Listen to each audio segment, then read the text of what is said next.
قرآن مجید میں نا اللہ تعالیٰ نے کچھ قسمیں ارشاد فرمائی ہیں. اللہ بے نیاز ہے، اللہ تو کسی کی قسم نہیں نہ اٹھاتا، ہے ہی بے نیاز، لیکن کچھ قسمیں قرآن نے اٹھائی ہیں.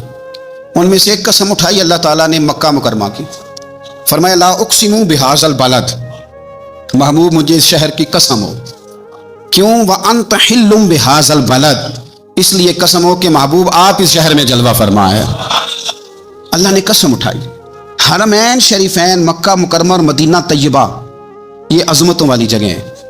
ان جگہوں کو اللہ نے شانیں عطا فرمائی، ان کو اللہ نے مرتبے اور مقام عطا فرمائے، ان کو اللہ تبارک و تعالیٰ نے بڑے اعزازات سے نوازا.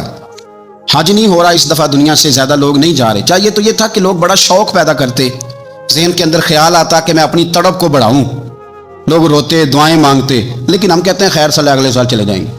میری تو رائے یہ ہے کہ یہ جو اس دفعہ حج عمرہ کچھ عرصے کے لیے نہیں ہو رہا تو اللہ تعالیٰ ہماری تڑپ بڑھانا چاہتا ہے، ذوق بڑھے، شوق بڑھے. خانہ کعبہ کے فضائل پڑھیں، مدینہ طیبہ کی عظمت کو سوچیں، نعتیں سنیں، وہ ذوق جو خاص کیفیت ہے اس کو پیدا کریں.